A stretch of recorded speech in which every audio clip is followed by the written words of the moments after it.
Hello, everyone, and welcome to the 75th meeting of the Native American Graves Protection and Repatriation Review Committee. My name is Melanie O'Brien, and I'm the designated federal official to the Review Committee. I'd like to welcome the Review Committee members, the National NAGPRA program staff, and all in attendance today. I am pleased that this virtual meeting format has allowed so many of you to join this meeting. This is the first in a series of 6 scheduled meetings. The meeting schedule is available on the National NAGPRA program events page. I'll put a link to that in the chat.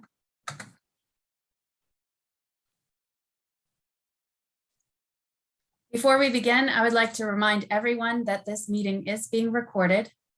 The recording, transcripts, and meeting minutes will be made publicly available after this meeting and will include the names of those in attendance at today's call. If you object to this, you may disconnect at this time. Before we begin, this meeting is a meeting of the Federal Advisory Committee established under the Native American Graves Protection and Repatriation Act, or NAGPRA, of 1990.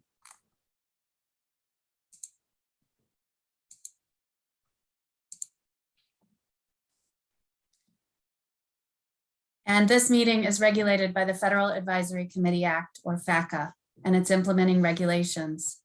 FACA requires meetings be held in public at reasonably accessible locations and convenient times, and with adequate advance notice of each meeting published in the Federal Register. This meeting was noticed in the Federal Register on December 10th, 2021. An agenda for this meeting and materials, actually just an agenda for this meeting, there are no materials this time, has been posted to the NAGPRA program events page. I also posted a link in the chat. FACA requires that a committee have a valid charter, renewable every 2 years. The current review committee charter was filed on November 27th, 2020. FACA further requires that committee membership be fairly balanced in terms of point of view represented and functions to be performed. To achieve this, the review committee is comprised of 7 members. 3 members nominated by Indian tribes, Native Hawaiian organizations, and traditional Native American religious leaders, with at least 2 such persons being traditional Indian religious leaders. 3 members are nominated by national museum organizations and national scientific organizations. And 1 member is appointed from a list of persons developed and consented to by all the other members. Members are appointed by the Secretary of the Interior and serve as advisors to the Secretary on NAGPRA-related issues. NAGPRA, as well as the FACA Charter, govern the objectives and scope of activities for this committee. The purpose of the Review Committee is to monitor and review the implementation of the inventory and identification process, as well as repatriation activities under Sections 5, 6, and 7 of the Act. In addition, the Review Committee is responsible for reviewing and making findings of fact related to the identity, cultural affiliation, or return of cultural items upon the request of an affected party, as well as facilitating the informal resolution of any disputes relating to repatriation of NAGPRA cultural items. The Review Committee is responsible for recommending specific actions for the disposition of culturally unidentifiable human remains and for consulting with Indian tribes, Native Hawaiian organizations, and museums on matters within the scope of the work of this committee. Finally, the Review Committee is also responsible for reporting to Congress on progress and any barriers encountered in carrying out its responsibilities. With that as introduction, I'd like to start with a roll call of the committee members. Please answer out loud. John Beaver. Present. Honor Keeler. Present. Barnaby Lewis. Present. Timothy McEwen. Present. Frank McManaman. Present. Shelby Tisdale. Present. Currently, the Review Committee has 6 appointed members. The charter for the Review Committee does not contain a quorum requirement, and a meeting may be held with fewer than 7 members present. FACA requires that committee membership be fairly balanced in terms of points of view represented and functions to be performed. As the designated federal official, I have determined it's in the best interest of the department, the secretary, and this committee that the meeting proceed with only 6 members. Frank McManaman was selected as chair of this committee on November 12th.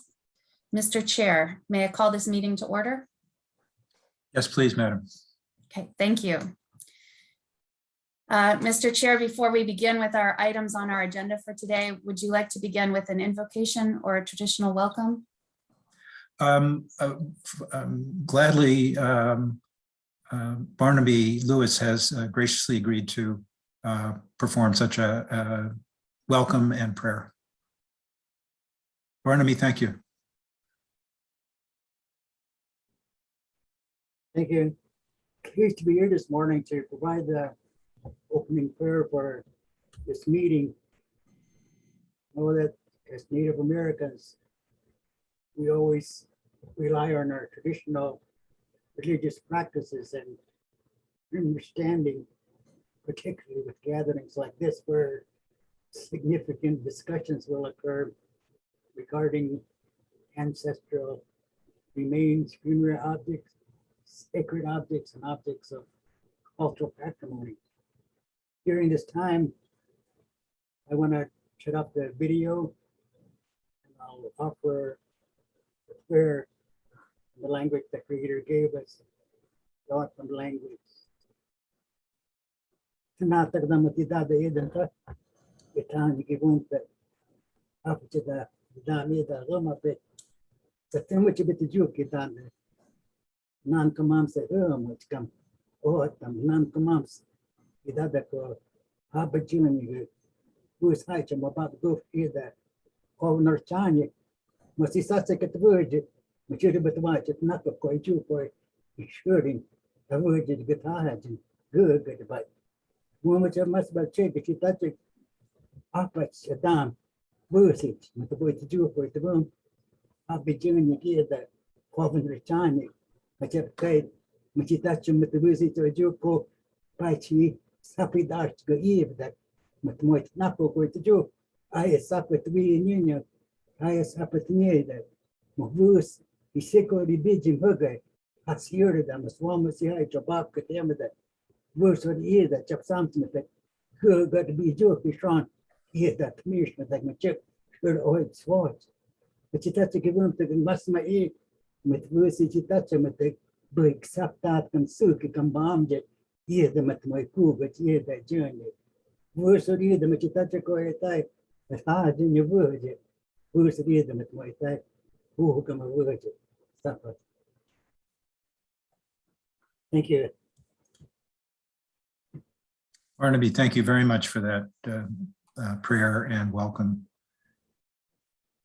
Madam Chair, or Madam DFO, rather, sorry.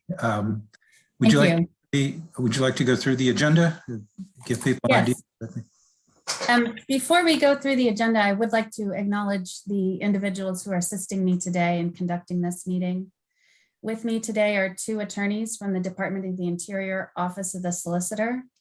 Brady Blasco is with the Division of Parks and Wildlife, and Stephen Simpson with the Division of Indian Affairs. From the National NAGPRA program, Lisa Koszalski is the review committee coordinator responsible for organizing this meeting and preparing minutes and transcripts of these proceedings. Other members of the National NAGPRA program staff are in attendance today, and I greatly appreciate the support of the program staff as well as others within the Department of the Interior who have assisted in preparing for this meeting. I'd also like to give a big thank you to those of you who are joining us today. Please note that the review committee is very interested in receiving comments on the progress made and any barriers encountered in implementing NAGPRA.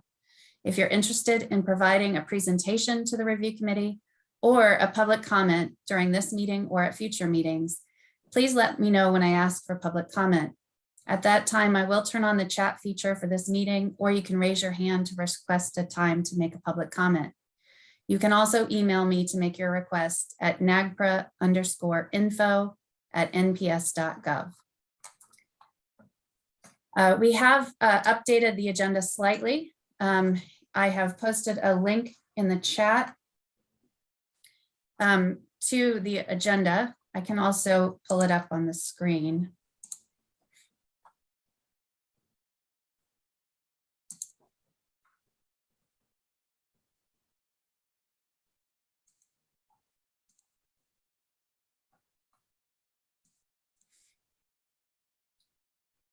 Hopefully everyone can see the agenda dated January 24th.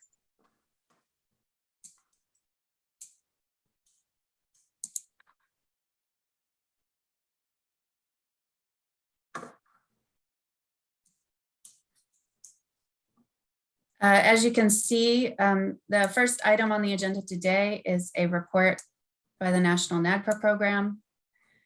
This will be followed by a discussion of revisions to the regulations, and then time for public comment and written comment, as well as additional time for review committee business.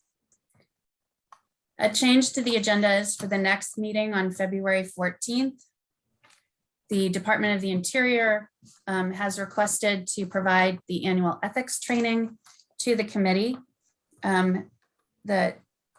At this time, given the meeting schedule and the preset meeting schedule, and to accommodate review committee members' time and attendance, we will be having the ethics presentation during the public meeting beginning at 3 p.m. Eastern. We have not done this before in the past, but felt like it was a good way to accommodate both the schedule of the ethics officer as well as the committee, and provide information on the ethics requirements, both to committee members as well as to members of the public. The ethics training will be followed by public comment, as well as time for presentations. And disposition requests if we receive any. At this point, we have not received any. In addition, there will be time for a further discussion of the revisions to the regulations. On February 28th, we do have one presentation scheduled with the Government Accountability Office, in addition to time for dispositions as well as public comment.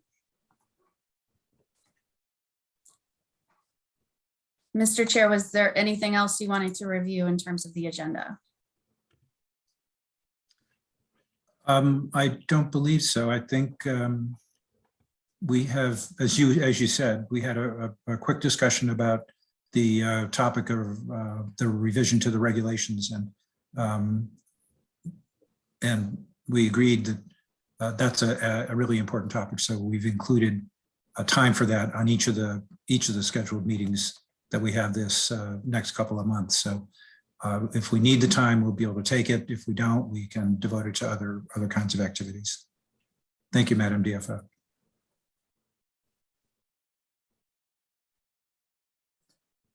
Should you then proceed with the report, the National NAGPRA program? Yes, I will do that. I just received a message that the items I posted in the chat are not appearing for the audience, so I will try again. Okay. To add. I find it on my chat, but maybe that's because I'm in the presenter mode. We'll see if this works and if everyone can get a link to the updated agenda as well as to the full calendar through the chat.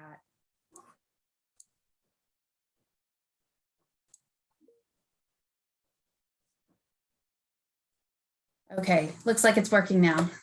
So I will proceed with the National NAGPRA program report. To begin my report on the National NAGPRA program, I'd like to describe the responsibilities of the program as delegated by the Secretary of the Interior. As program manager, I'm charged with publishing notices in the Federal Register, administering grants to assist tribes and museums with NAGPRA obligations, receiving and recording inventory and summaries of NAGPRA cultural items, and providing advice and assistance to all NAGPRA constituents. As the manager of the program, I also serve as the designated federal official for the NAGPRA Review Committee. The National NAGPRA program is able to meet all of these responsibilities thanks in large part to our dedicated staff. Our small but mighty team carries out these responsibilities to the best of our ability. As I'm sure you're probably aware, but in case those of you in the audience are not, we continue to be under a maximum telework directive from the Department of the Interior, although we do expect to be going back to the office at some point in the next couple of months. But for the time being, we all are still working from home. Our team includes Lori Jennings, who processes incoming notices as well as other documents for our office. Thanks to Lori, as well as the staff at the Federal Register, we've had no delays in our publication due to telework and the pandemic. Since October, or at the beginning of fiscal year 2022, we have already received 55 notices and published 57 notices in the Federal Register. Sarah Glass, the Notice and Grants Coordinator, has been dedicated to successful grants management as well as outreach. A reminder for everyone that the deadline for this year's applications is fast approaching.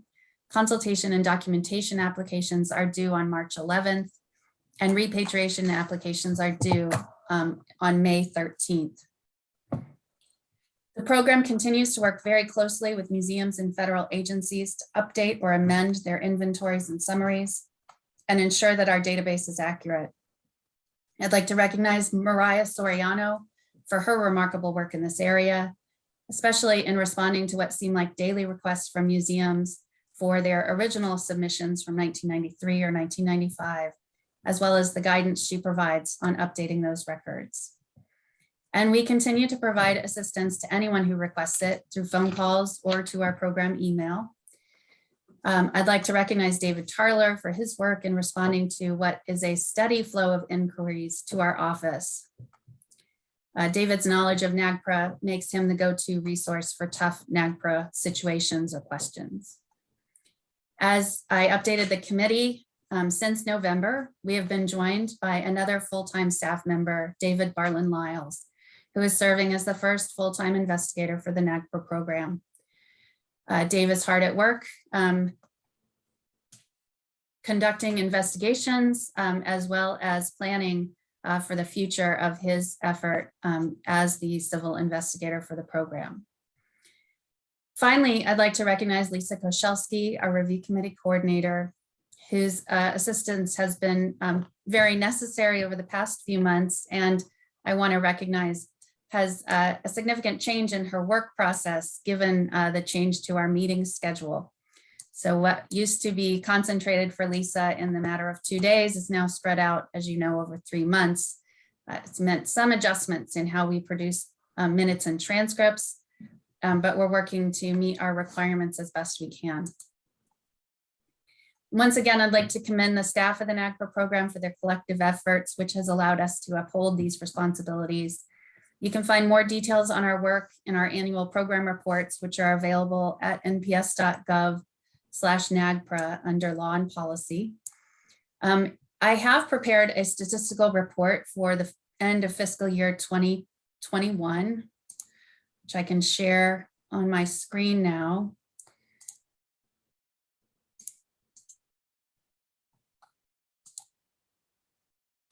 There we go. I have not yet posted this to our program website as I am still trying to incorporate some of the suggestions to the annual report that I received from the review committee. I have been unable to complete the work on the final report, but hope to be able to post it soon. In addition to the program report, something that I want everybody to be aware of is an upcoming hearing with the Senate Committee for Indian Affairs. The Senate Committee for Indian Affairs, it will be holding an oversight hearing on NAGPRA this Wednesday, February 2nd. I'll post a link in the chat to that hearing. So anyone who is interested may watch the hearing as it will be broadcast at that website. And again, that's this week, Wednesday, February 2nd at 2:30 Eastern Time.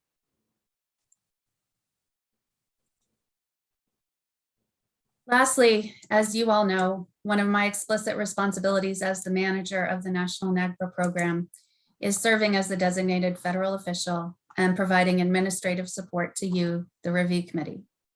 As I mentioned earlier in our roll call, we still have one vacancy on the committee. I have received nominations and forwarded those nominations to the secretary for appointment, but no appointment has been made. In the coming months, we will be soliciting more nominations for this review committee. 3 of the current members' terms expire in May of 2022. Soon, we will solicit nominations from Indian tribes and Native Hawaiian organizations for positions currently held by Mr. Beaver and Mr. Lewis. Over the course of the next 6 meetings, the review committee will need to work on developing a list of names to nominate for Ms. Keeler's position.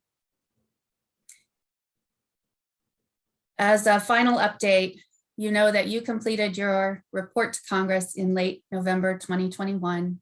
I transmitted it to the department for transmittal to Congress. I will let the committee know as soon as the report is sent to members of Congress, but it has not yet been sent. And with that, I would be happy to answer any questions the committee has about the work of the National NAGPRA program. Do the committee members have a question for Melanie?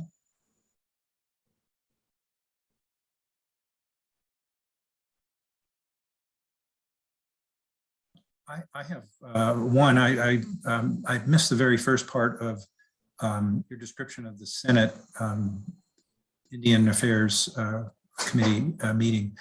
Did you say that the topic was NAGPRA implementation, or what was the topic? Yes, the topic is it's an oversight hearing Yes. on NAGPRA specifically. So the department will be participating and discussing its role in administering NAGPRA. And are there specific topics that the committee has asked the witnesses who will be appearing to address? No, other than a general oversight hearing on NAGPRA. Do you have a list of witnesses who will be appearing? I do not. And it's February 2nd, so just a few days from now. That's correct. I ask these questions because, of course, when we were putting together the recent annual reports, getting the Congress to hold a hearing was one of the things that was near the top of our list in terms of things we thought would be useful. And I wonder if, given that we do have the 2020, 2021 report now, you just said has been transmitted to the department, whether some of the recommendations that we developed in that might serve the department witnesses or witness, whoever is going to do that, with some information to present to the committee. Has there been any discussion of that, or would you have a discussion with the department along those lines? Certainly, the department has kept that in mind in developing its testimony to the Senate. And you know, who will the department witness be? I'm not sure I can say, although I suppose it. Well, who's being not considered? It might be a draft at this point in terms of who's, if you can, if it's not secret or. Well, so there is no publicly announced list of witnesses, but there will be a department witness. Okay. All right. Okay. Well, it would be terrific if some of our suggestions could be used in the testimony and presented to the Senate committee. I think the other members would think that's probably something we'd like to recommend going forward, or I don't know if anybody wants to comment on that as well. I think I agree, Frank. It would be useful if the Senate had that report by Wednesday. Would it be a place to do a motion that we request the department to do that? I think I would be to that, Madam DFO. What do you think about that? At this point, there is nothing that this committee or I can do to affect action on that report. That report is making its way through the department process, and it will be delivered to Congress when it completes that process. But I think we can make our desires clear. I would be happy to note that desire to the department. And so that's great. I think that that could be even more effective than a motion by the committee that would be reported in some more formal channel. But Melanie, if you're able to discuss with the witness or others who are putting together the testimony are interested in that, and the fact that I think you agreed with our recommendations since it's been passed up to the department for their review, that would be very helpful. We'd appreciate it. Certainly. Just as a reminder, the content of the report to Congress is a product of this review committee. And by my moving it forward to the department for transmittal to Congress isn't neither an approval or disapproval of the content of the report. It is merely one of our administrative responsibilities to transmit that report. Yes, well, I do appreciate that. It's not your report, it's our report, and that's why we're spending some time seeing if we can get somebody to promote it up the chain. Thank you. Thanks, Melanie. Any other questions or comments from the committee? Okay, well, seeing none, do we have some presentations, or was presentations next, or do we actually move into the discussion? We were going to move into a discussion of the revised regulations next. Okay. Then if other committees, other committee members would allow me, I have a few comments I wanted to make at the beginning of this discussion. This particular topic, I think, is one that has been on the minds of all of the review committee members, as well as, of course, a lot of other people. In terms of discussions at meetings, at least since the Fairbanks meeting in August of 2019, there's been explicit discussion of the revisions to the regulations at committee meetings. So it's a topic that we all feel is important. In July, the department released a draft copy of the proposed regulations to NAGPRA implementation in advance of the tribal consultation meetings. The review committee asked that the DFO and the National NAGPRA program include discussions of the proposed changes as part of the already scheduled meetings we had during July and August, and we did. On 4 of those meetings in July and August, we had presentations by the DFO about the changes to the regulations, pointing out which sections were changing, what kinds of changes, things of that sort. What didn't happen very much in those meetings, and it was simply because they were heavily scheduled already, is that we didn't have a lot of time for discussion by committee members on the proposals. Although the concern remained there.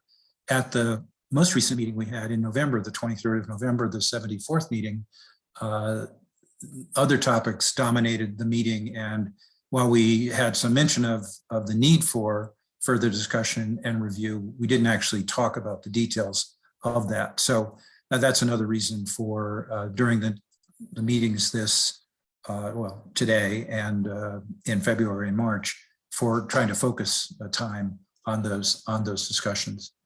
So this is something that's been a kind of a running concern for the committee, and I'm glad we have some time today to get started in detail on that.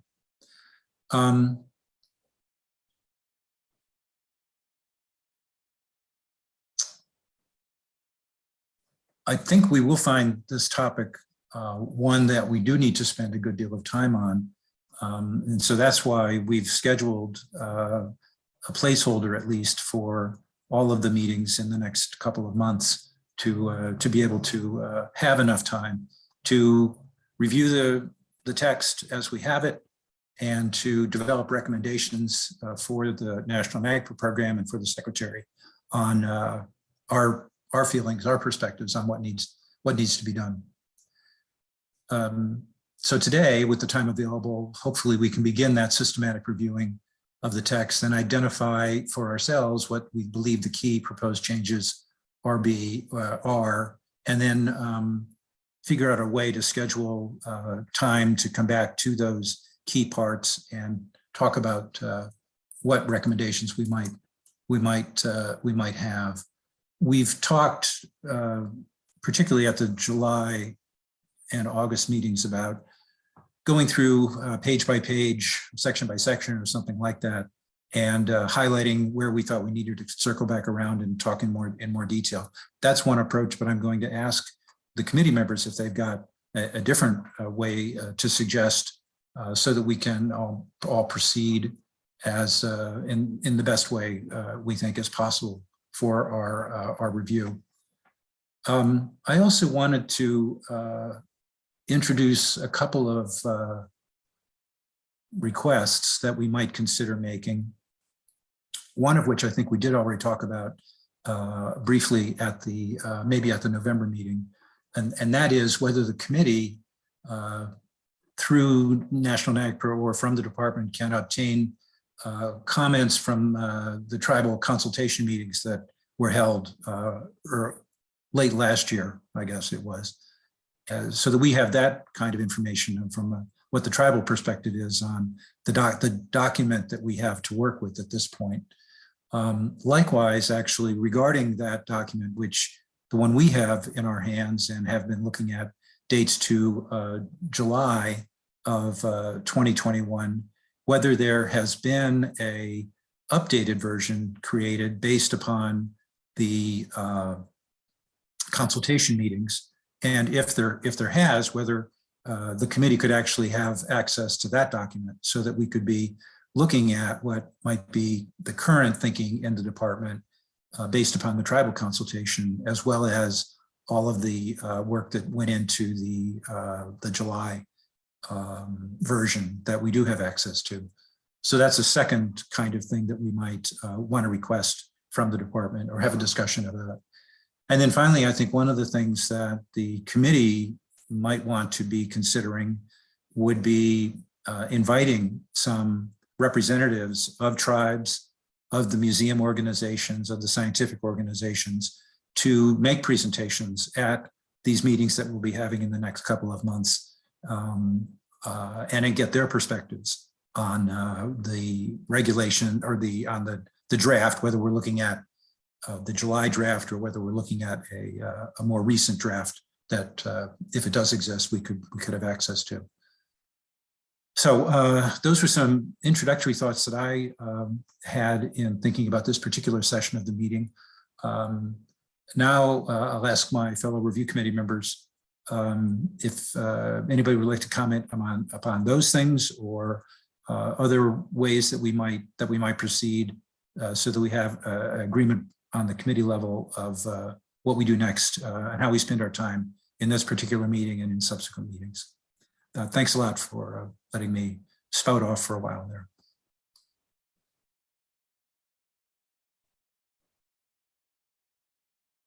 Now's the chance for my fellow members to have at this topic, at least the introduction to it.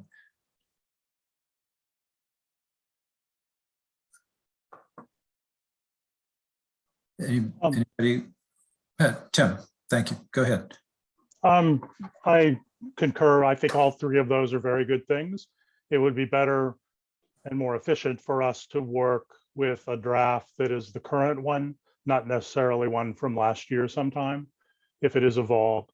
I don't know if the department will be able to provide that to us, but I think it's worth asking for. I think it would make our work easier. Secondly, the comments, the written comments from the tribes, I think would be very useful for us to see. And lastly, I think it is important for us as a committee that is designed to fairly represent the broad range of parties in this matter, to make sure not only that we have the opinions and the recommendations from tribes, but also from the museum and scientific community as well, so that we can come up with something that is fair. Lastly, I think in terms of sort of process, I think it would be useful for us to set a goal.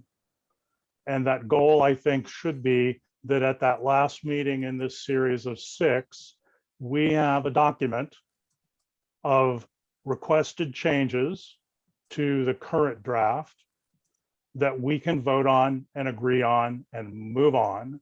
And that will allow the department to have sort of our definitive take on this and to finalize our recommendations at that point, and will not hold up their process, but will allow us time to put something in writing that we all agree on. Thanks, Tim. I like that last goal as well. I think that would be a good thing to have as our target. How about other members? What about an approach?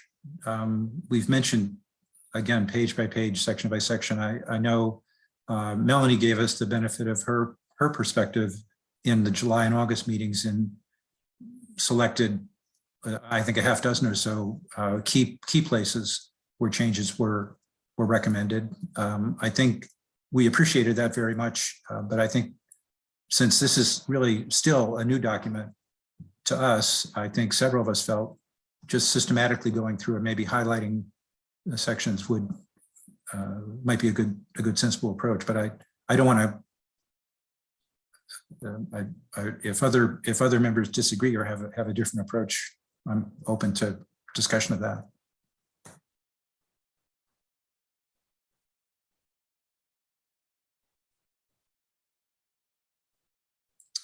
Anybody? This is Barnaby. Yeah, well, I would agree with what Melanie said the last time, that it's too time consuming. I would take a great deal of time, go section by section, and I don't think we have that much time to take that process. I have to say, I'm having a little trouble understanding what Barnaby's saying there, and what these earplugs, I think, are not the best thing. Could somebody affirm that?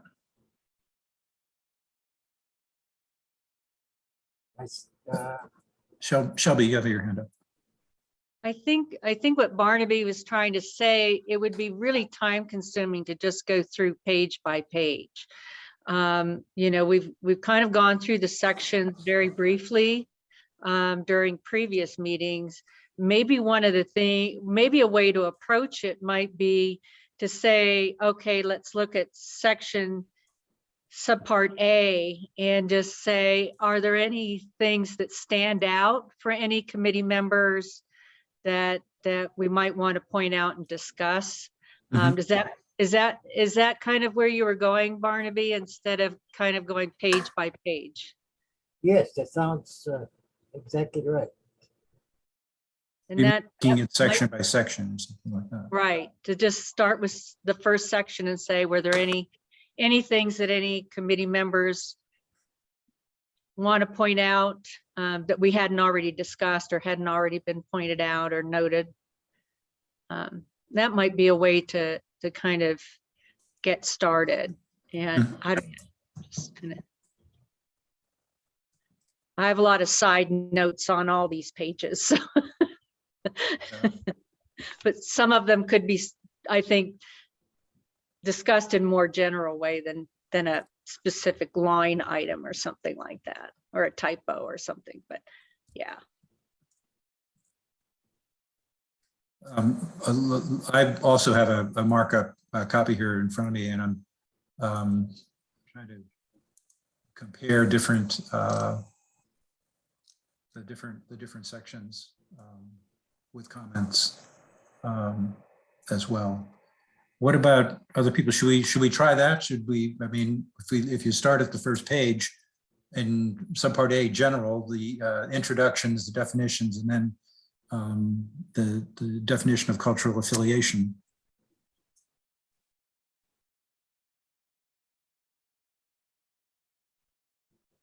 I mean, would it be possible for committee members between this meeting and the next meeting to sort of do your homework, identify what all the issues that you have, and to send them all to each other so that when the meeting actually starts, we have a list that everyone has contributed to of things that we need to address.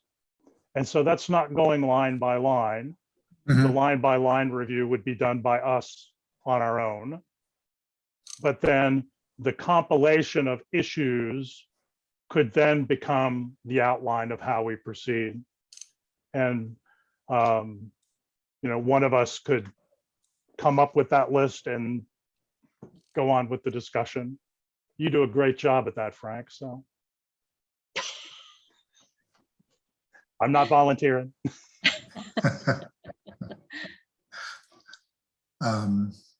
That is one thing about that particular approach. I mean, we do, at least some of us I know do have comments written down, or at least questions written down on the different sections. I have to say mine are a little, well, they're sort of thoughts I had as I read through it, as opposed to going back and looking at it again, trying to figure things out. But that would be a possibility from my perspective, in terms of trying to get something in front of us that's sensible and doesn't take forever in going through line by line.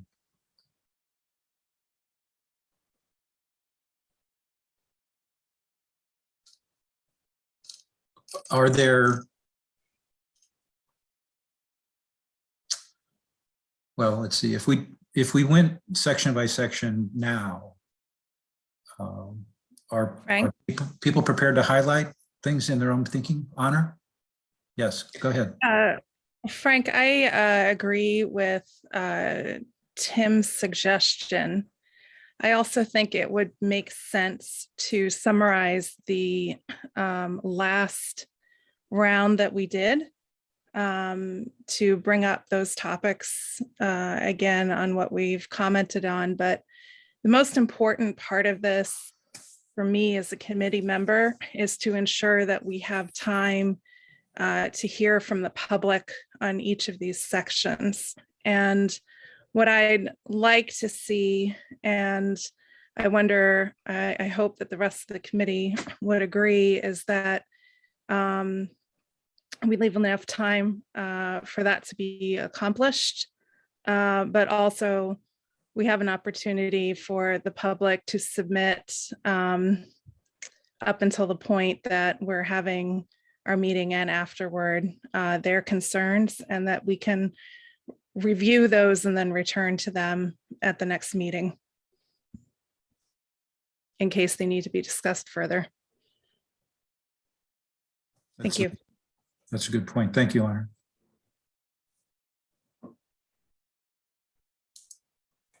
I actually had a procedural question that I'll throw to Brady or Stephen. If we share notes amongst ourselves, just expressing our concerns with the idea that those would be compiled for a discussion and deliberation by the group as a whole in a public meeting, is that in any way violation of VACA?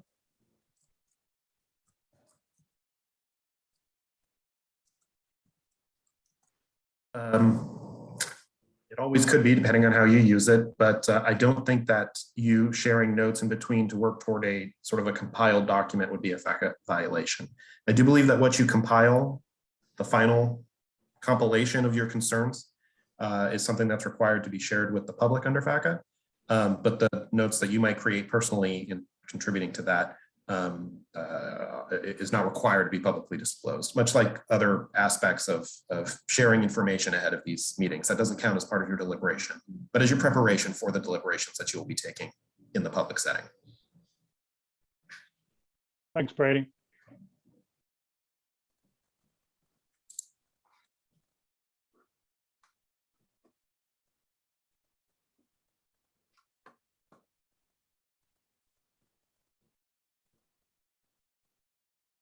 Melanie, do we have, Good.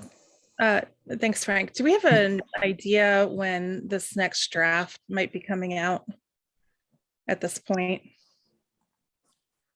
Just going. Melanie, if she could fill us in give us any more details on that kind of thing.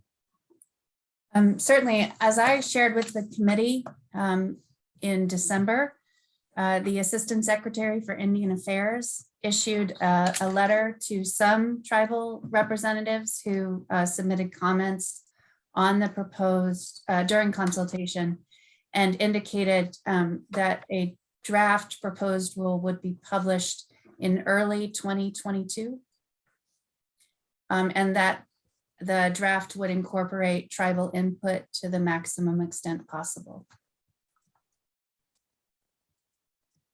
Thank you.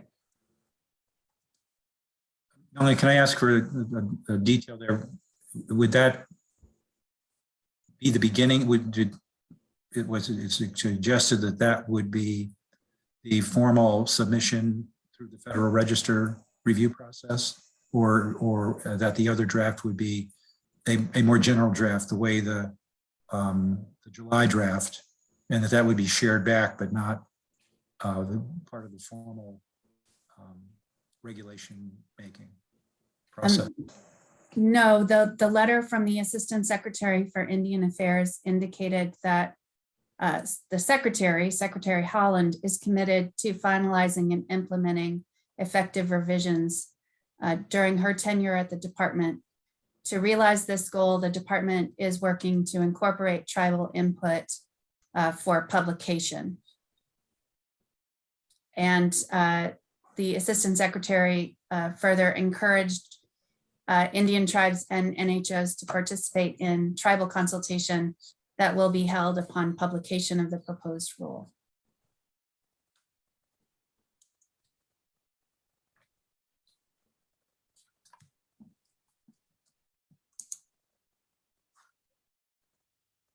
I think one of the things that we had hoped was that the review committee's recommendations or comments would potentially be used to influence the actual formal, what was presented formally for public review as part of the process. But that doesn't sound like that would be feasible within the context of what you just said about what we've heard from the Assistant Secretary for Indian Affairs. Frank, I think you're cutting in and out a little bit there, but I'm sorry. I think the committee in its discussions so far had hoped that it would have the opportunity to make recommendations to the secretary and the department that could be folded into, or at least reviewed prior to the more formal publication of proposed revisions in the Federal Register for general public comment. But my understanding of what you summarized from the letter is that the department doesn't want to wait for that, or feels it's got sufficient input from the tribal consultation process. Is that your reading? I have continued to convey that request of the review committee to the department. And what I can tell you is what was in the letter to tribal leaders of December 15th on the department has decided to move forward after incorporating tribal input. Thank you.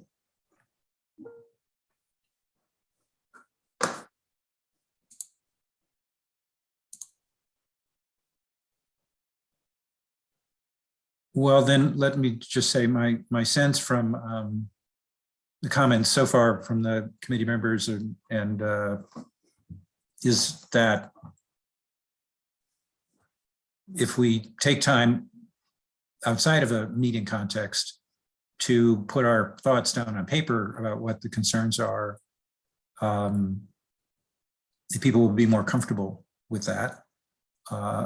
The idea that Honor focused on, which I think is a good one, is that we do seek input from the various tribal, museum, and scientific organizations regarding their sense of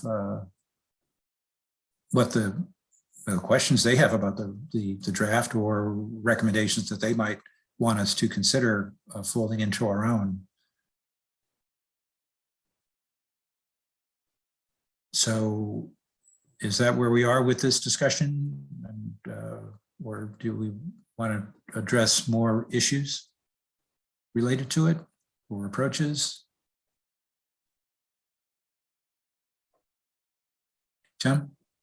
I think under the statute, we have a statutory obligation to consult on regulations. Unless we're shut down, I think we should proceed.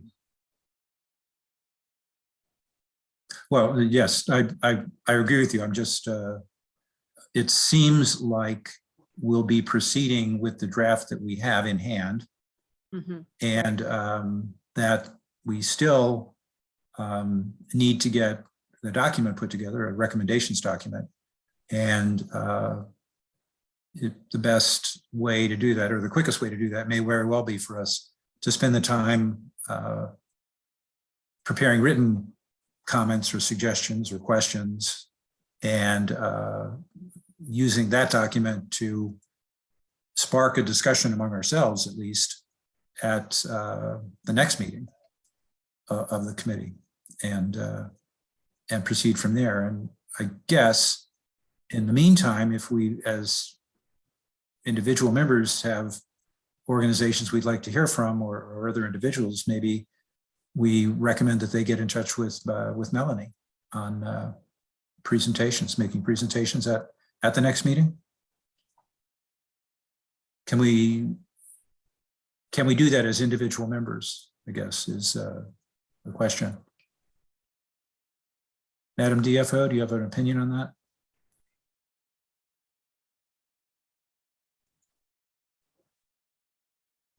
Everything seems.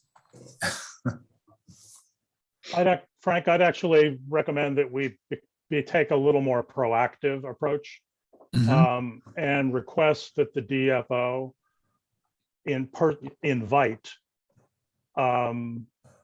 hypothetically any organization that has ever nominated anyone to the committee, any national scientific or museum organization that has ever nominated anybody to the committee. I know amongst the three of us that are been nominated, there's a good number, but there are some that were nominated that nominated other previous members that probably have an interest here. And that if we would have the DFO invite them to make presentations at one of the meetings, that we could just name one that's going to be that panel, and they can present written comments at that time, and then we'll have them, we can move on. Not to say that other broader invitations for others to come forward are not welcome, but I think just because of the balance of the committee, I think we have an obligation to make sure that those organizations have an opportunity. Okay, thanks, Tim. Shelby, you had a comment as well.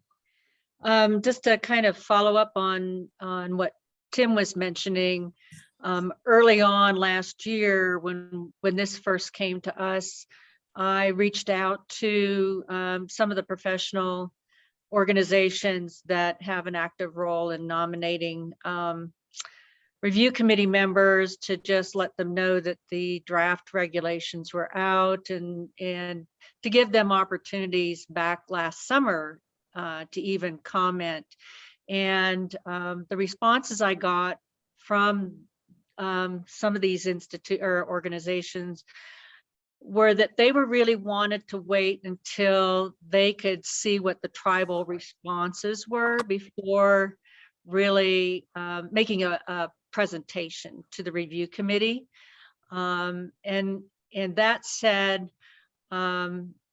just to follow up on some of the other discussion we've been having, I think it would be a good idea for us to go ahead and put together our comments and questions that we have on the current draft.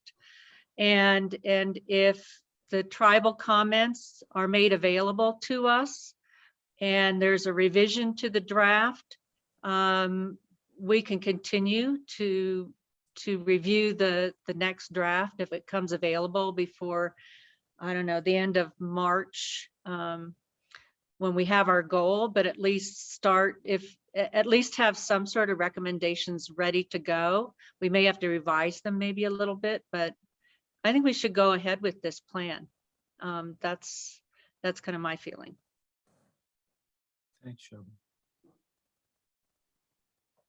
Honor, you got, oh, and John, John and then Honor, how about that? Is that okay? We haven't heard from John yet.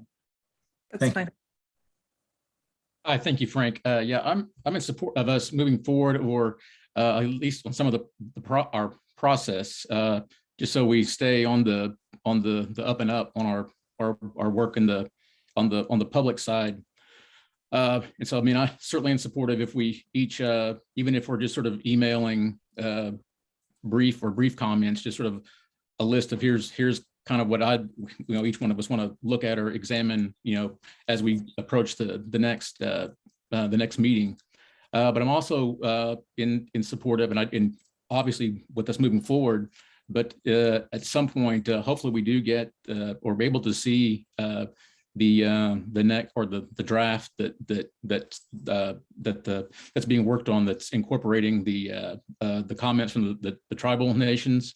I think that would be interesting to me anyway. I think that would be interesting to see how much that changed between what was issued last year or in July and where it is now. I mean, at least that to me, that's not to say we don't get our own comments together, but to me, it would be interesting to see to what degree that the department or those working on that, how much how much input was taken from the tribes, or how much of that does become incorporated into the newest draft. I mean, I think that, to me, I think that's an interesting comparison, and just from as Tim mentioned, the balance here in the sort of the communities that we sort of represent, I would certainly want to see and how we can at least because obviously the tribal nation input is important to this draft, and it very much seems like the department or the Interior is putting a strong focus on that, and I would certainly want to be able to see advocate for those changes, and also perhaps perhaps in a way advocate for anything that was left out that the communities, tribal communities, might have brought to the table but wasn't incorporated. So that's sort of where I coming from in that process. Thank you, John. Honor, you had a comment as well. Thank you, Frank. Much in the same vein of an invitation going out to museum and scientific institutions that have been suggested earlier, I think to maintain balance, we could consider asking Melanie and the Department of the Interior to send an invitation out to tribes to make their comments public, or to provide any updated suggestions to the committee if they wish to have that incorporated and considered by our committee. Thanks, Honor. It does occur to me that two sets of recommendations, I think, that were generated subsequent to the consultation meetings have been made public, or they were put up on the website. Tim, do you recall? I think there were, and Melanie can remind me, I think there were 3 consultation meetings and the transcripts of those were posted on the National NAGPRA website. Oh, Was it 3, Melanie? There were 3 with Indian tribes and 1 with Native Hawaiians. And so all the 4. transcripts are posted as well as the PowerPoint presentations from those sessions. Yeah, I'm just a little confused on why we've repeatedly asked for the written comments, and they're publicly available. They can be obtained by FOIA. And I'm not sure why this committee is being denied access to those. So it's just confusing to me.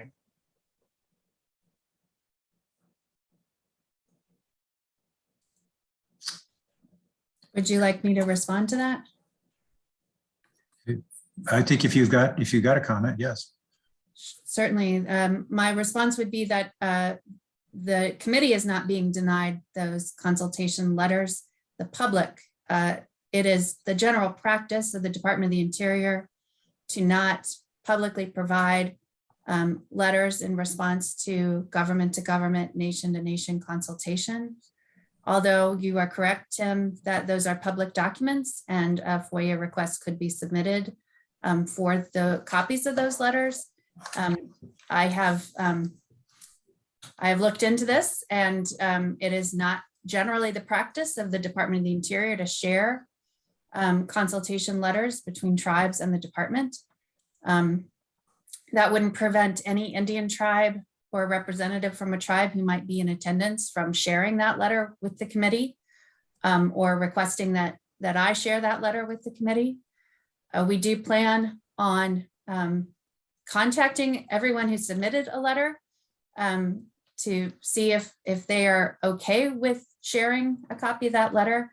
But I can tell you specifically that the objection here is not just sharing with the committee. It is that anything the committee receives is also needs to be provided publicly. And that's the issue here.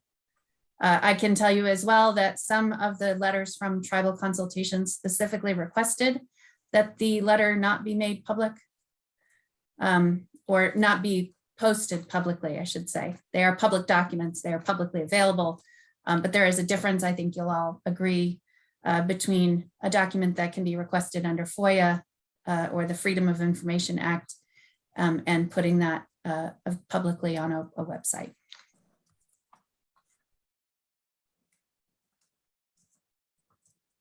Thanks, Melanie. That was helpful.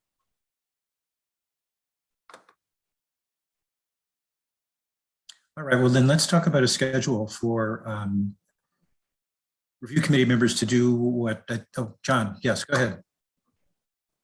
Yes, I was just going to add, and I want to thank Melanie for that clarification, but that was I just want to say I'm certainly in support of that. I don't think we don't want to there shouldn't be any breach of trust or anything between I would say the committee or and the relationship between the tribal nations.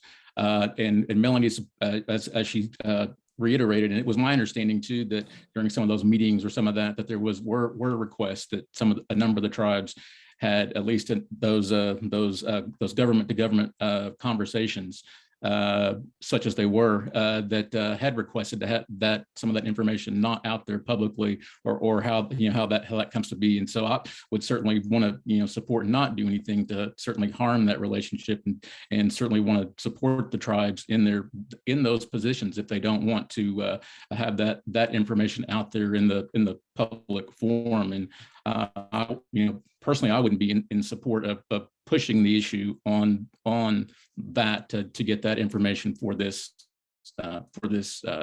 committee. So thank you. Thank you.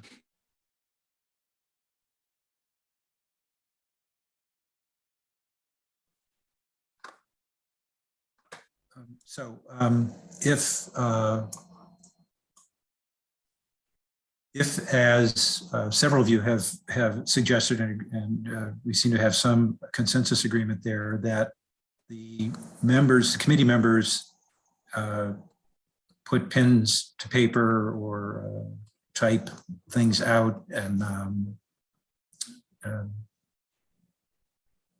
texts and share those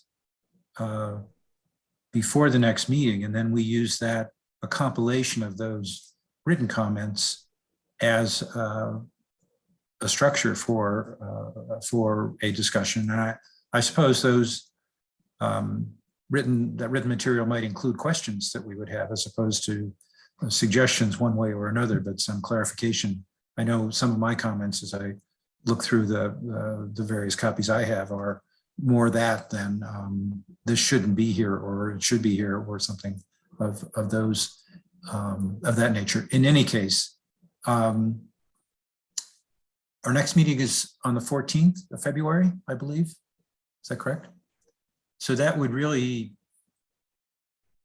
provide 2 weeks worth of time. If we took 1 week to compose those comments and then shared them by say the end of the first week in February,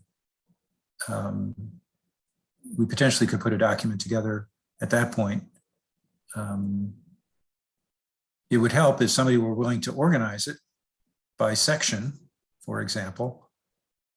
Do I have anybody that might be thinking they'd be willing to do that and then share that document with the whole group and make it available publicly? I think as Brady suggested, it would be important for it to be discussed at the February 14th meeting.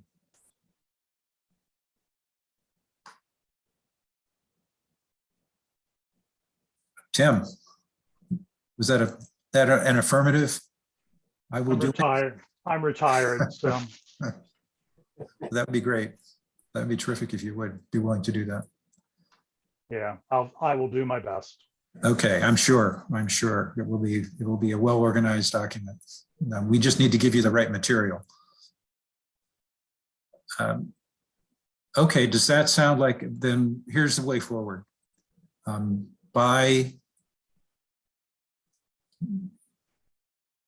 By next Sunday, the 6th of February, individual members will have gone through the document that we have, the July draft, and identified either concerns that they have and what is the nature of the concern. The concern might be a question, the concern might be just a, why do we need to make this change kind of question, or I don't think this is a good idea kind of thing. Or if there are places where you think things are, there's a real improvement, I think note that and send that information to Tim, and then Tim will work his magic with it, put it together in a compilation, and then that document would be shared back maybe by the 12th, Tim? Think you'd be able to do that? That'd give you 5 days. And then maybe if the committee has it in hand, people would have a chance to read through it and get some sense of what the different perspectives or opinions are for the meeting on Monday, the 14th. Okay, we'll try to do that. Just to be clear that the 12th is a Saturday, so we won't be able to post it to our website until Monday, the 14th.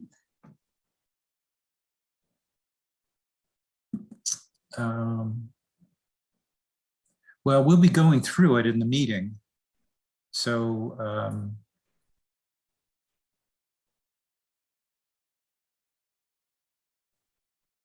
I mean, the only way to get it up on your website by the 11th, by Friday, with this, if Tim had it to you by then, is that a problem, Melanie? I mean, it wouldn't give members of the public. I just wanted to be clear that we don't work on Saturday, so we won't No, post right, yeah, I know. until Monday. Yep. At least in the office. Yeah. Any members of the committee concerned about that? That the document wouldn't be available publicly until really the day of the meeting. I think that might just be the way we have to do it. And of course, we're going to be discussing it at the meeting. So I'm not sure having it available, not available until that morning would be there would be that many people pouring over it before. And I could be totally wrong on that. But if it, again, looking towards Brady and Stephen, are we violating any principles that we shouldn't violate for the FACA committee and this committee operating in the public sphere by doing that? Making it available to the review committee members prior to the actual public meeting and not to the public. No, I don't think you have a legal requirement. This is a working document, and you need to provide it to the public to inform them of what your discussion is on. On the day of the meeting would be sufficient in this case. That said, there may be non-legal reasons you as a committee decide you want it out in advance. If, for example, if you wanted public comment on it on that day to give people time to prepare, but frankly, kind of hit on that yourself. That's a more of a priority point for the committee to decide how they want the document to be used. But either way, it will be made public. There's no time requirement. You wouldn't be violating FACA by releasing it Monday morning versus on Friday. Okay, great. Thanks for that. So I think thinking of it as a working document, this is something that will help structure our discussion. It may or may not be something that comes out as a formal recommendation from the committee. That would be something we'll do in the public meeting, or at least suggest in the public meeting. So so if that seems like a feasible approach to the committee members and to Madam DFO, why don't we try to do that? And actually, it occurs to me, Tim, that might provide the structure, the framework for the recommendations document that you suggested in one of your first comments about the process here. So we could get it started with that structure and build on that, modify it as we see appropriate, and then move it forward. And if I could just sort of recommend to all of the members as we are going through this, if you would sort of frame it as, here's an issue, here's how to fix it. Or here's something I like and here's why it's good, but sort of flesh it out in text, not just not a markup, but Yes, right. a rationale. Yeah.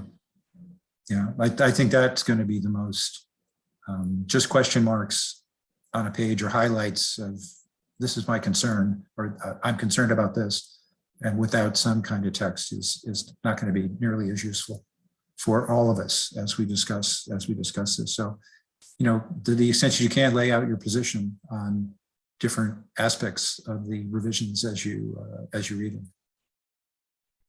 And kind of thinking ahead on cutting and pasting and putting things together, I would sort of assume that as I put them, all of the comments from one section in one place, I would identify, here are my comments, here are Frank's comments, so that we know who did those. Okay.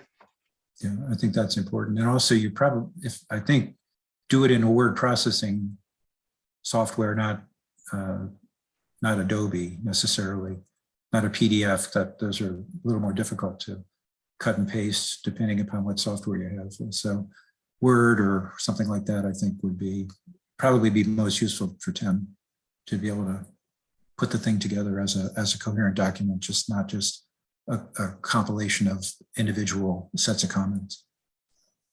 Thank you, Tim, for your willingness to do that. Thanks to all the committee members for their willingness to spend the extra time in commenting on that. Unless anybody's got further question or comment, Madam Chair, we may have done as much as we can do on this particular topic for today. Unless you have some comments for us or suggestions as well. I provided a couple of links in the chat for everyone to see. First of all, a link to to the NAGPRA program regulations webpage, which has, as we discussed, the transcripts from tribal consultation, as well as the presentations, the draft regulations for consultation from July. I've also added a direct link to an overview of changes document that is really in 4 pages, a very succinct look at the changes to the regulations, as well as a comparison to the existing regulations. And then there are 2 comment letters that are available on the web, the comments from both NAFPO as well as, the National Association of Tribal Historic Preservation Officers, as well as AIA, the Association on American Indian Affairs. Great, thank you. Thank you, Madam Chair. Is it possible for you to copy the chats and send them to us? Because my Certainly. sense is they at least on my computer, they seem to disappear after the meeting, and then I go back looking for them and I can't find the link that I'm looking for. Sure, I can share that with you. Okay, thank you. That'd be great. The review committee had discussed me sending invitations. First of all, both of those tasks are a little overwhelming. I would prefer to make that request here in this meeting, that anybody who's in attendance who wishes to make a presentation to the review committee, whether you are associated with a museum or scientific organization or an Indian tribe, you may contact me to do so. I think Shelby kind of got to the question of the museum and scientific organizations. So I'm unclear on what the committee is asking of me. If you're still asking me to send invitations and what that looks like in your minds, I want to be sure that I'm understanding what it is you're asking of me. Furthermore, in the request to send invitations to Indian tribes, I would again question what exactly are you asking of me? I know that there's plenty of communication between the federal government and the Indian tribes that is of great importance, and I wouldn't want to spam anybody. I guess that's what I'm trying to say. So beyond this forum of asking people in attendance, what are you asking of me? Thank you.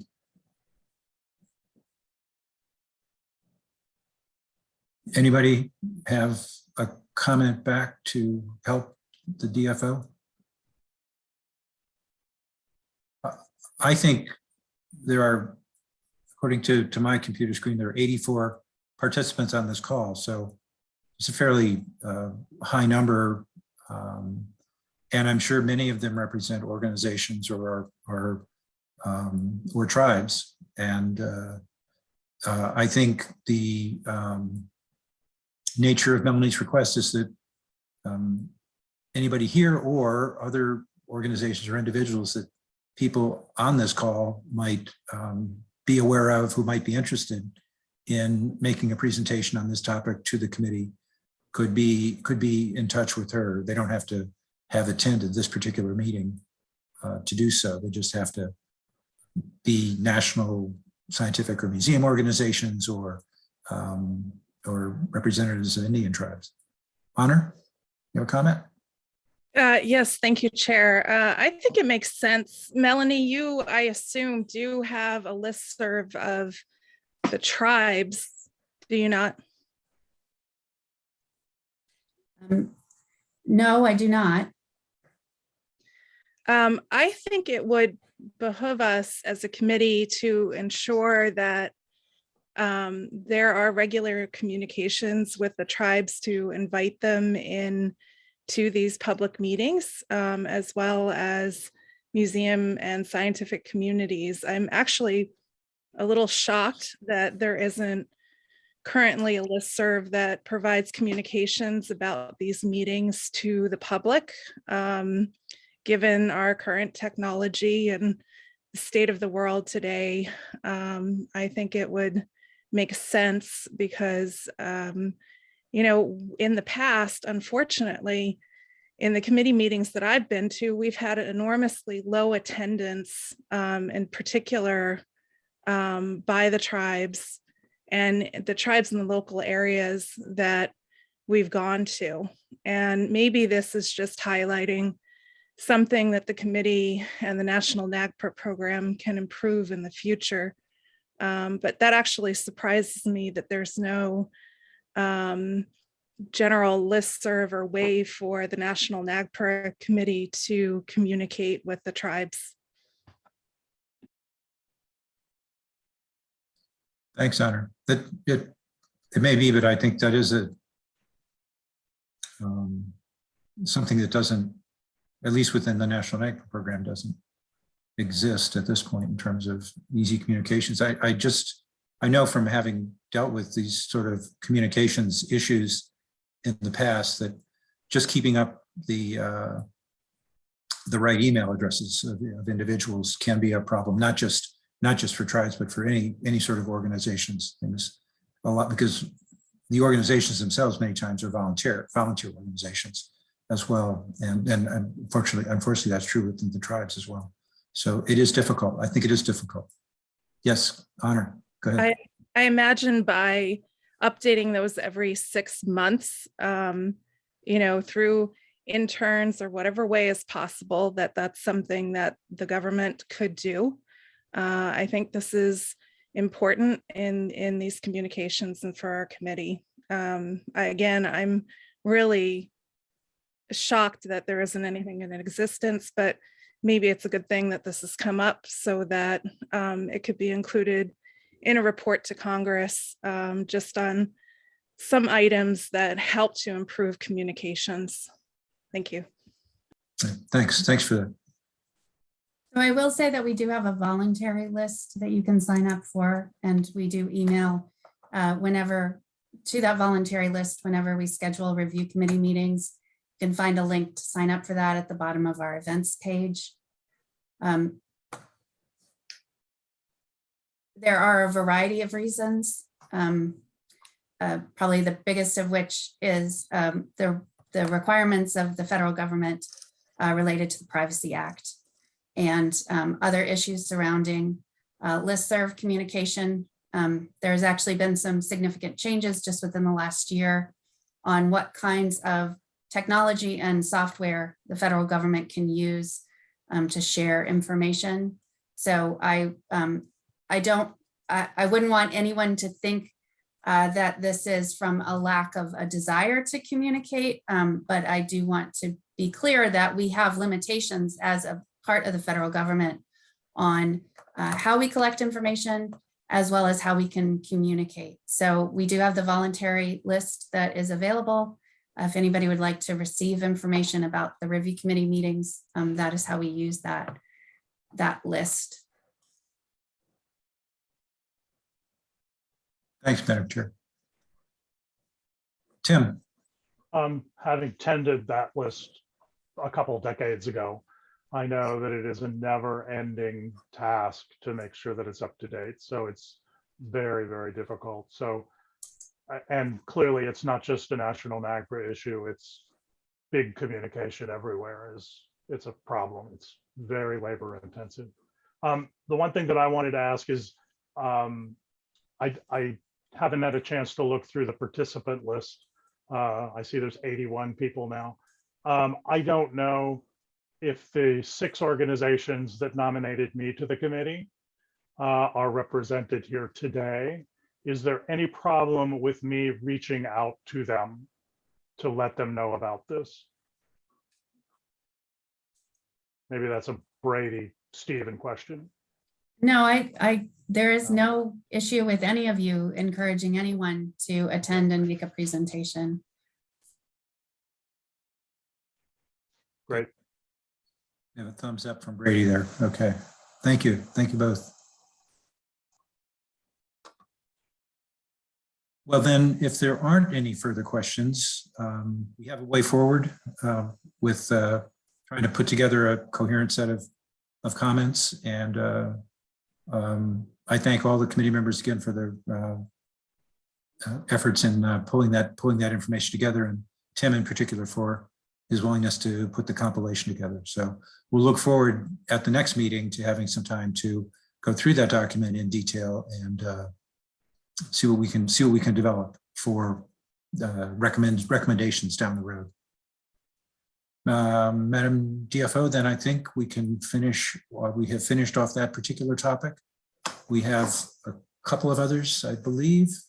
I don't have the agenda right in front of me, but I don't recall what we. Yes, so the next would be public comments, and I would like to suggest that we take a break at this point, and then that will give folks time to either raise their hand or send a message in the chat that they would like to make a public comment.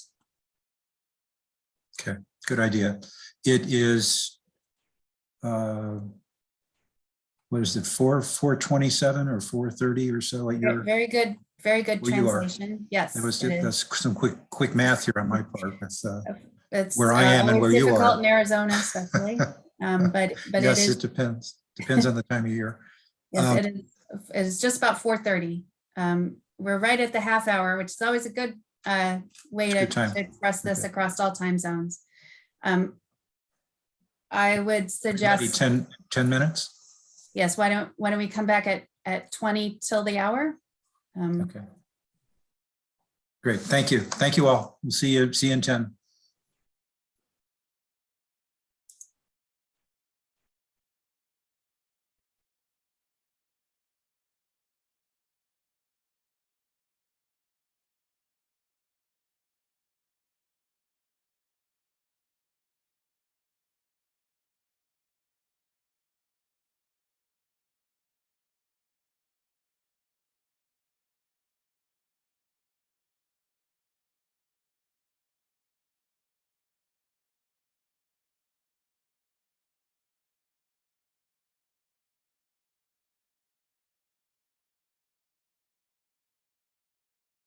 Right there.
Welcome back, everyone. Again, if anybody is interested in making a public comment, they can raise their hand or send your name in the chat.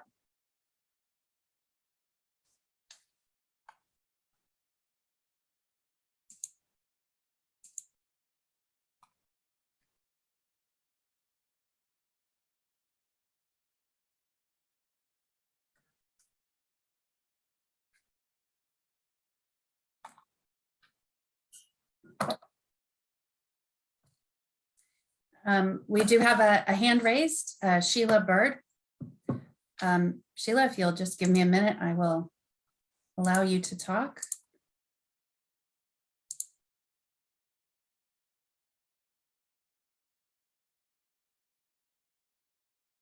Sheila, I think you can talk now.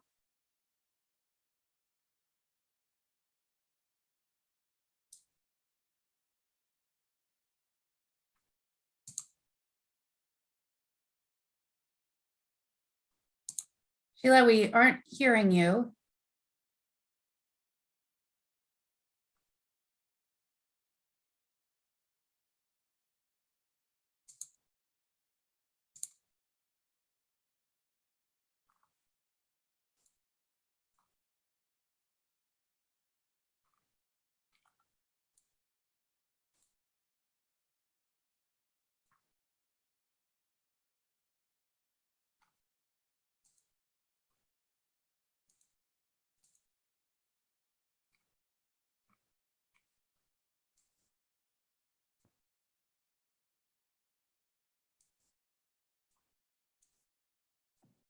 Okay, Sheila, you should have access to audio and video now.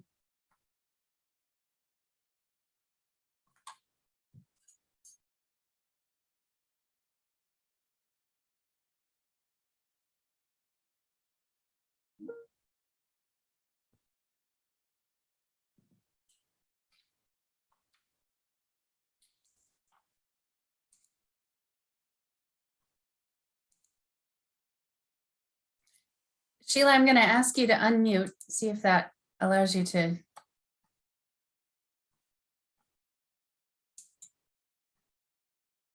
Join us.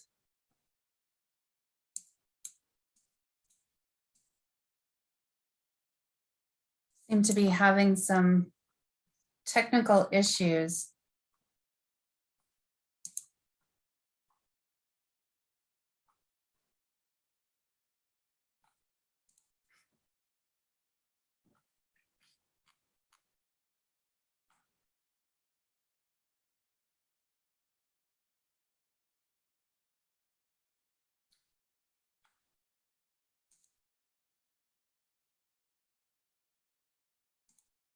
Sheila, you should be able to communicate with us. I don't see any issues on our side.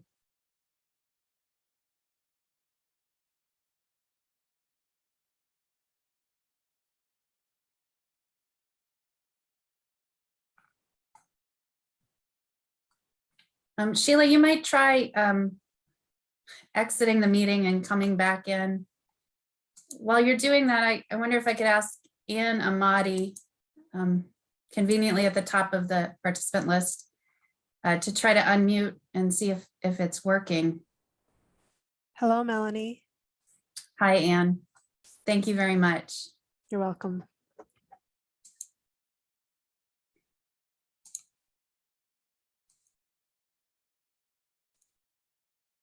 Sheila, I'm sorry, I don't know what the issue is.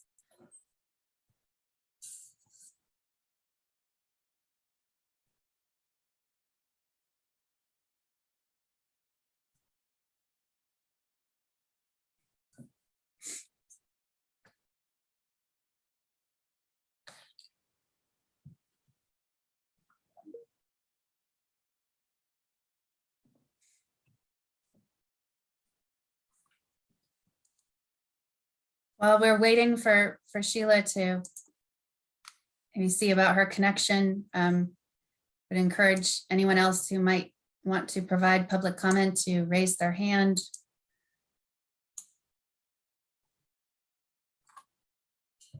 Or Sheila, another option would be you could call in, or you could type in the chat and I could read what you type.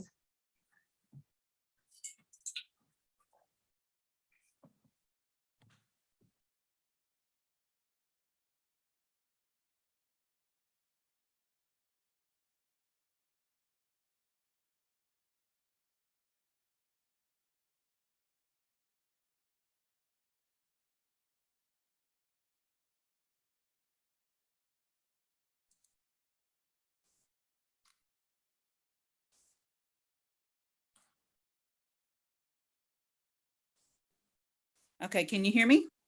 Yes, hi Sheila. I logged in on my phone. I'm gonna log off of my computer. I'm like, I don't know why I cannot get this computer to ever work.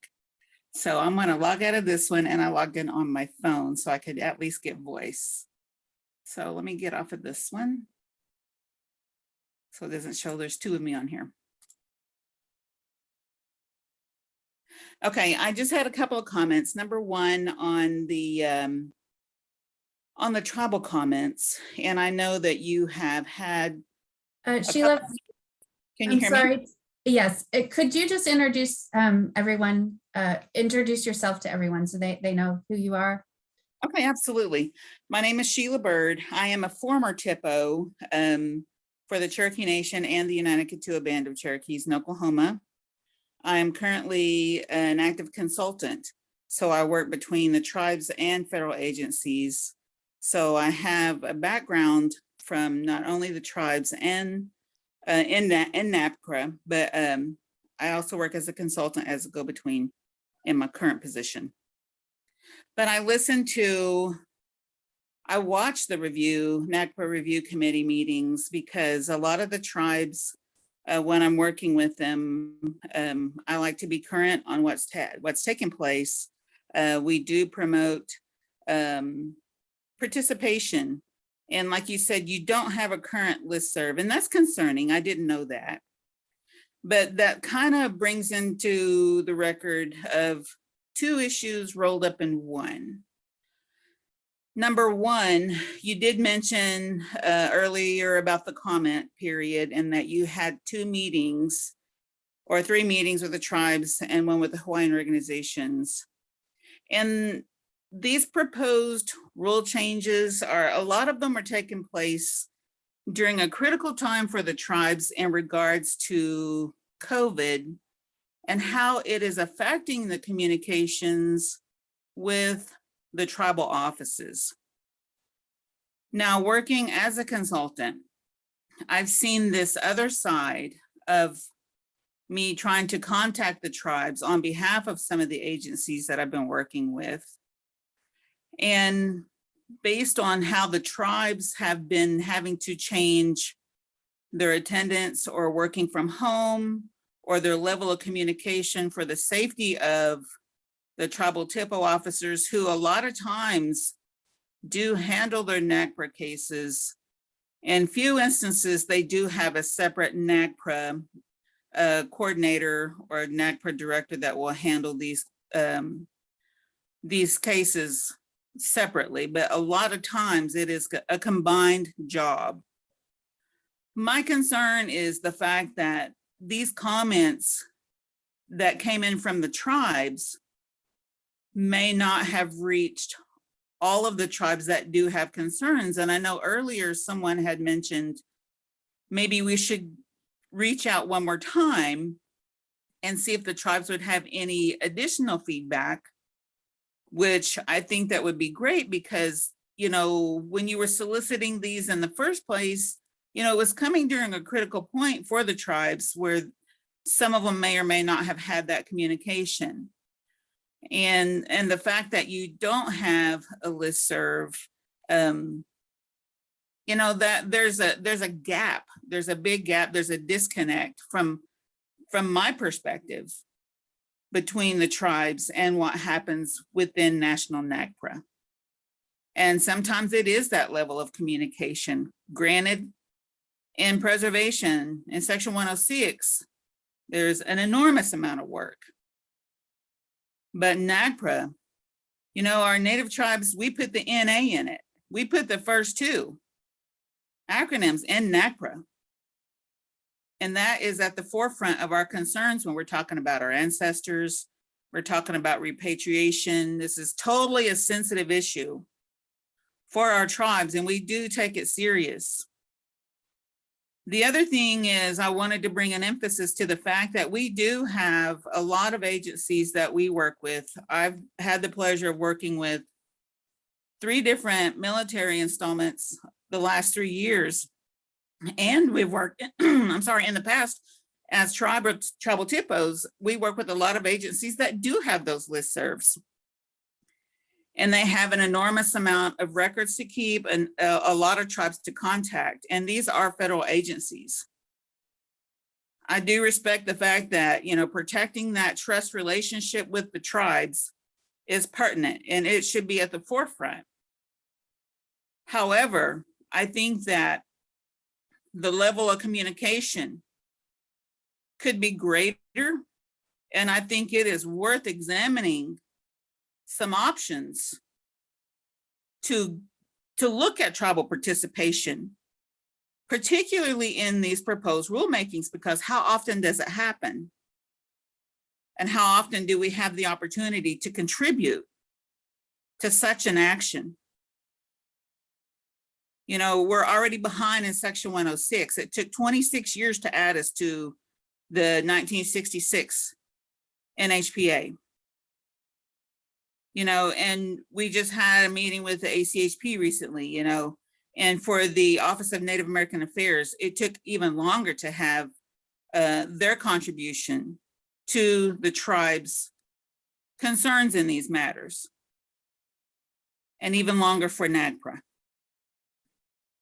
Because it is a sensitive issue, and because I know from firsthand experience from working in these roles, it is important to the tribes to have that direct communication. It is important to the tribes to strengthen that trust relationship, but communication is the beginning of building that trust relationship.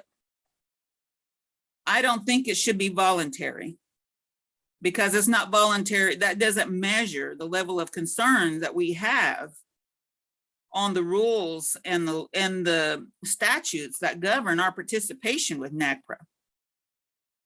I can tell you right now, there's a lot of work that needs to be done.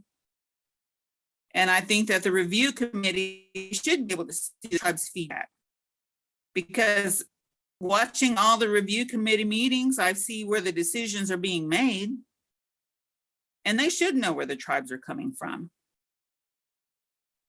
But my input here would to be whatever measure that needs to be taken, and it's all bounded by trust, that trust responsibility, that trust relationship.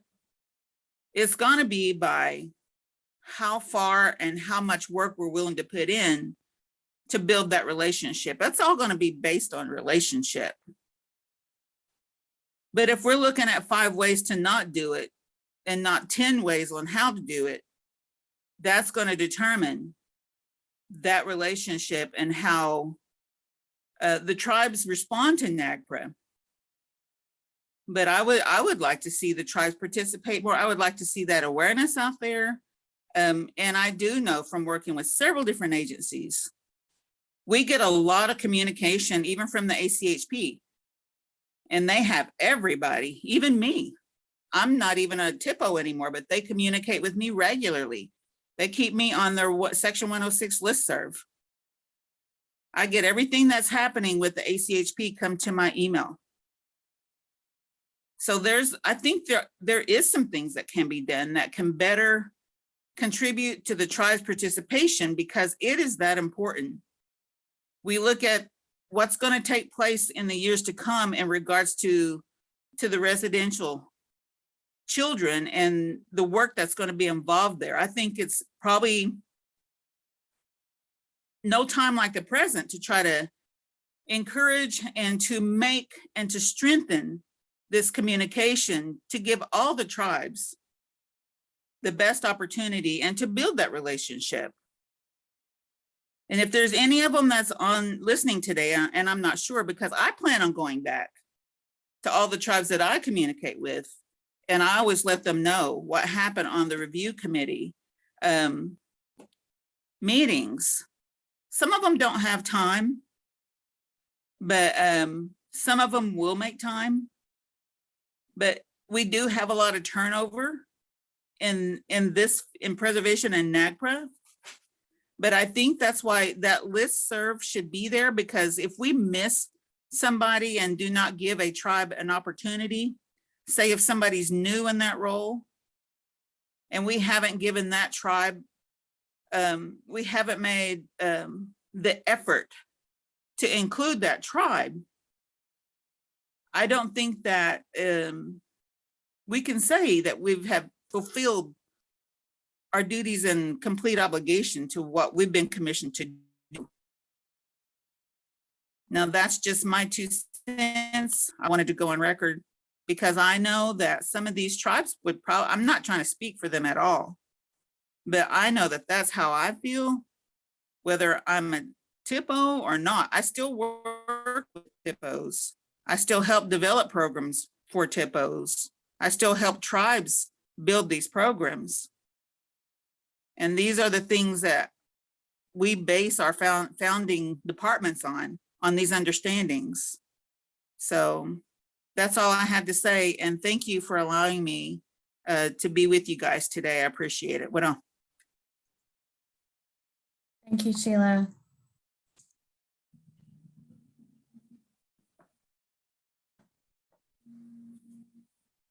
I will just clarify for everyone's awareness and understanding that the invitations for consultation were sent through the Department of the Interior through a Dear Tribal Leader letter.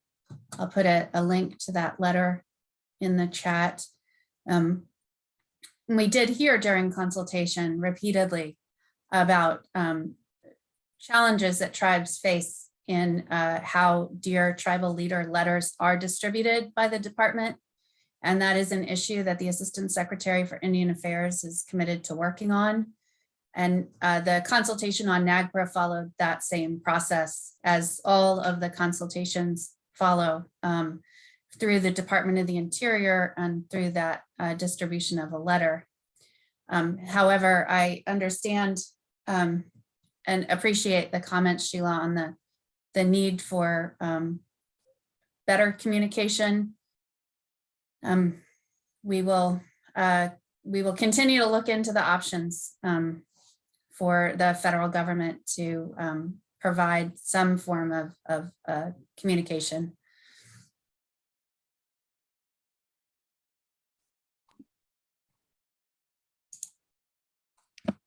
Widow, thank you, Sheila.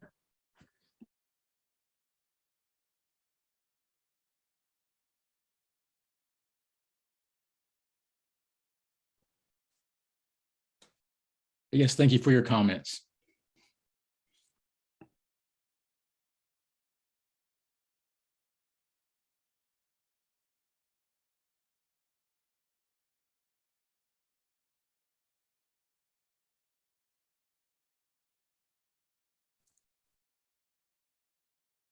Again, we invite anyone who is interested in making a public comment to raise their hand or send a message in the chat.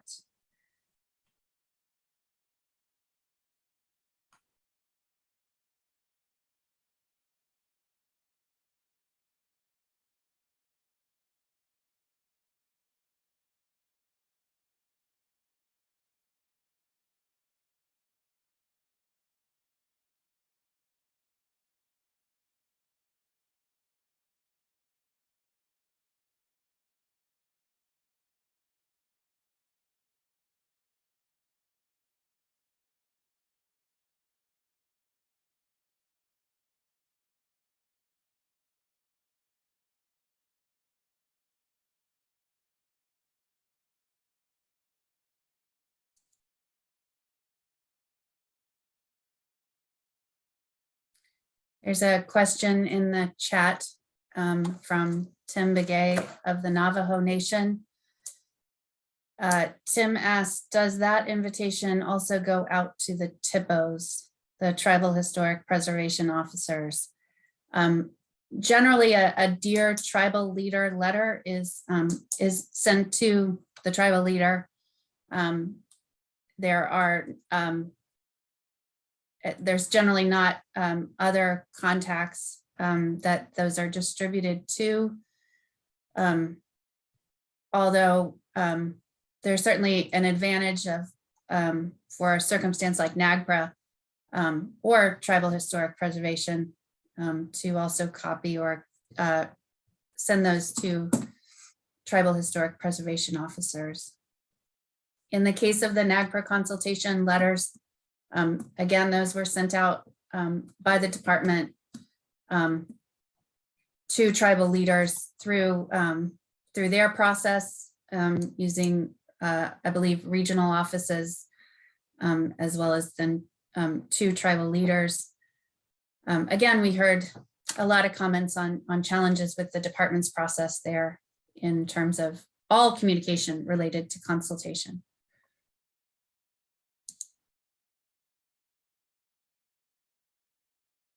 I would like to remind everybody in attendance that the department will be doing consultation again on the proposed changes to the regulations. As I mentioned earlier, the Assistant Secretary for Indian Affairs encouraged all tribal nations to participate in additional consultation that will be held once the rule is published as proposed.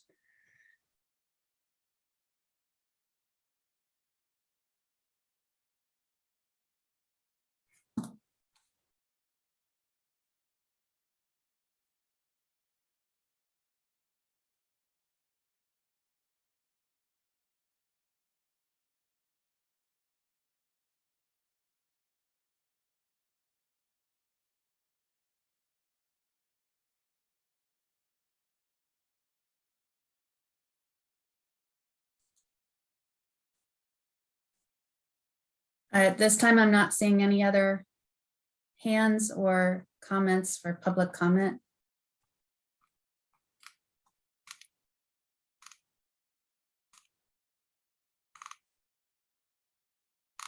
Do any members of the review committee have specific questions that they would like folks to respond to? Sometimes it can be difficult for those in attendance to know what kind of public comment the committee would find of use or value.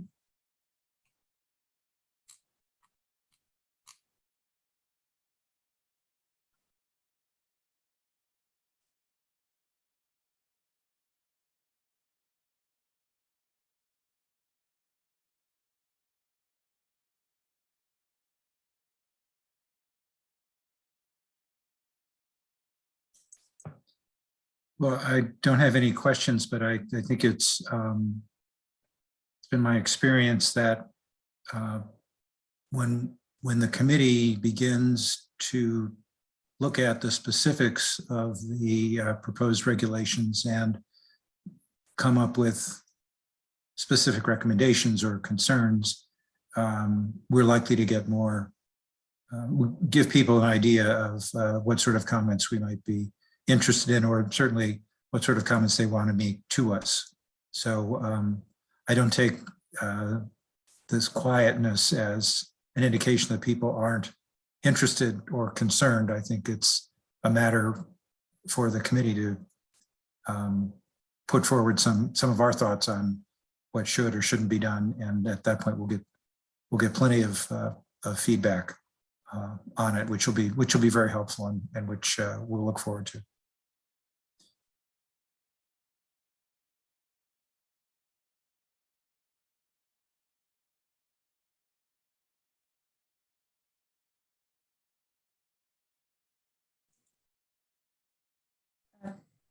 Mr. Chair, I see that Honor has raised her hand. Thank you, Madam DFO. Honor, please. Hi, Frank, thanks. I think as a committee member, I'm most interested in hearing about the regulations, but also how to improve communications. from the National NAGPRA program in our committee. I think in the past couple of comments, we seem to be hearing that there's been a lack of communication that has been occurring. And I noticed in Mr. Begay's comment, he mentioned that it was suggested to CC the TIPO department when communications come out as well. And as we heard from Sheila Bird, she'd like to see improvements there as well. So I'd also be open to hearing any problems that have occurred from lack of communications or follow-up that's needed.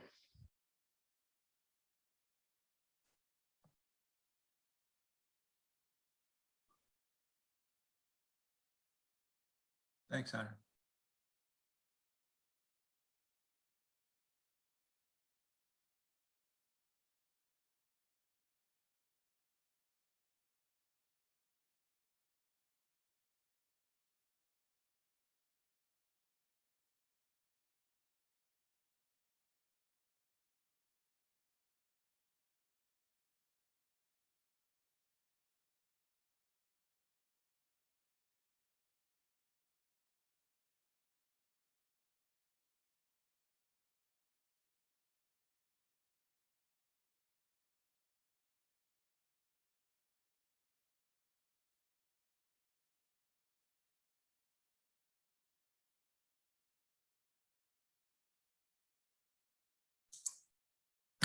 Madam Chair, if I could go back to just a scheduling issue that I didn't make a careful enough set of notes on for the comments that review committee members are going to send to Tim. I have written down that we need to get them to him by the 6th of February. Is that correct? Or, okay, I see Shelby's nodding, so, okay. And then Tim will get them back to the review committee members and to National NAGPRA by the 11th. Is that right, Tim, or that'll do? Okay, great. Thank you both very much.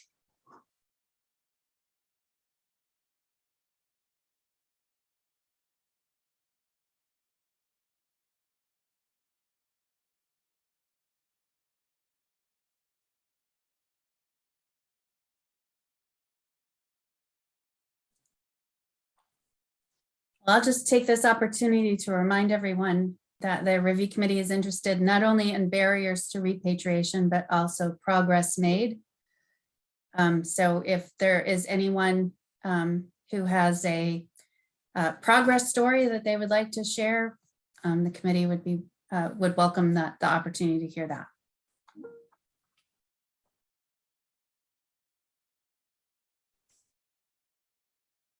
And let me underscore that as well. Madam DFO is absolutely correct on that. Thank you.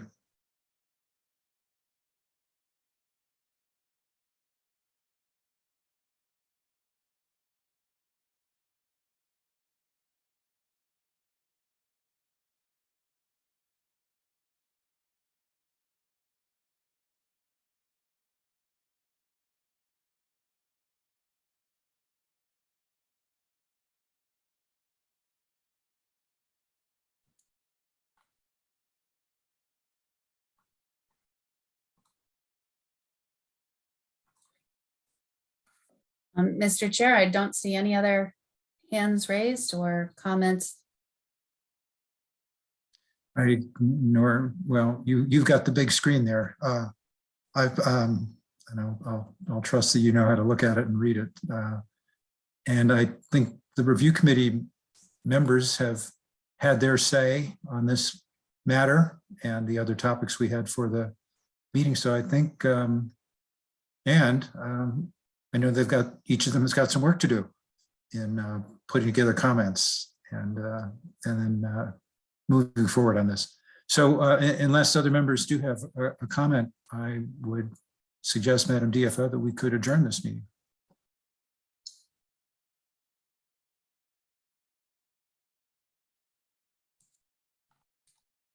Does anyone object to adjourning? Okay. Well, thanks to everybody, the attendees, the participants, people who have made comments, and we'll look forward to getting back together in a couple of weeks and getting back into our discussion. Thank you all. Thanks for the extra time the review committee members are going to be taking to put their thoughts together. Madam Chair, thanks to you and the staff as well. Thank you. We will meet again at 3 p.m. Eastern on February 14th. Oh, thank you. Have a good couple of weeks. Take care. Thank you. Thank you, everyone. Thank you, everyone. Bye-bye.